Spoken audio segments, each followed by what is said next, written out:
Hello again. I'm Merle Dimbath, your conch economist, and it's Tuesday afternoon. The market is closed, and I wanted to bring you up to date on just a few items with reference to our investments of interest, specifically a couple of things that we didn't include last weekend, plus some new information on investments pertaining to municipal bonds.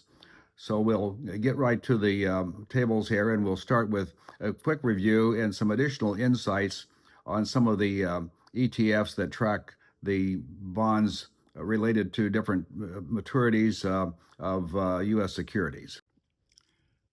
As I indicated in the presentation last weekend pertaining to the ETFs that track U.S. Treasury securities, bonds changed by the day, indeed changed by the hour. And I've got a couple of examples here just to illustrate the point.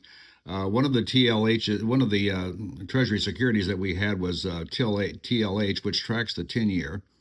And when we looked at it last week, it was trading, let's see here. It was trading at about 101.41 and yielding 4.16%.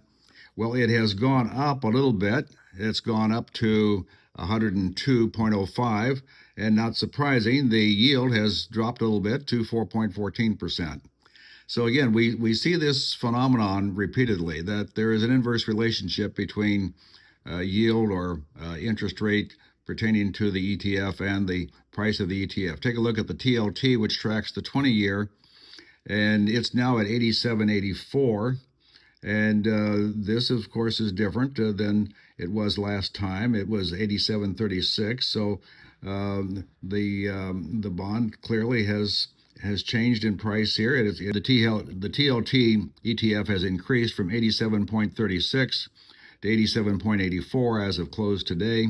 And not surprising, with a higher bond, we have a lower rate of interest. It's dropped down to 4.4 from the 4.43. ETFs, TBX and TBF, are referred to as inverse or directional ETFs. There are numerous of these available. I'm presenting just two of these as an example. The TBX follows interest rates. In other words, it would go in the opposite direction of the TLH. The TBF would go in the opposite direction or opposing direction of the TLT. Basically, sometimes people use these as a hedge to protect against the downturn of the underlying security. For example, if you buy TLH, it could go down in value, which means that when you would have to sell it, it would be sold at a lower price. To protect from that, then you could also pair it with a TBX, which would give you some protection. Just two additional items here for your information. Check them out. But TBX, TBF, and others like this are called directional.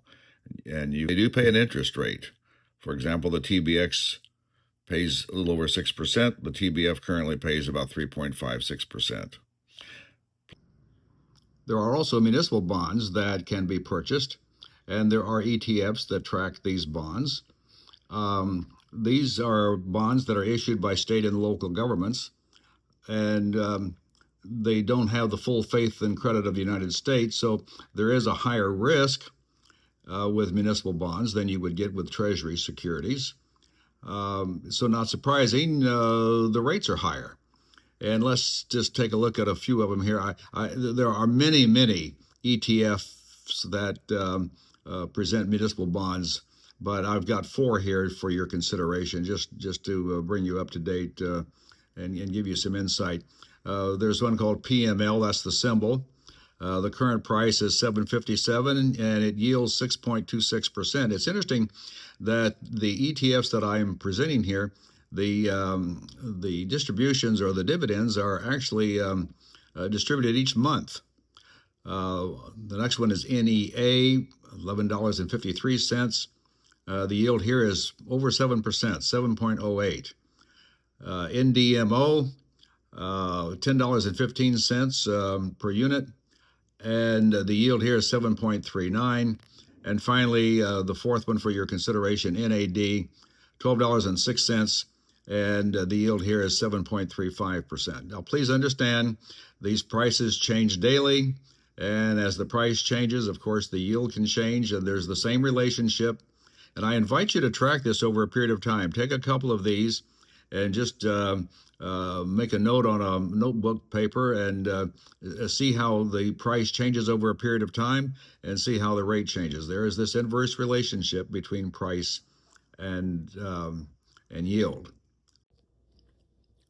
It's good to remember that municipal bonds, such as we have presented here, are exempt from federal income tax, which adds, of course, to the attractiveness of these investments.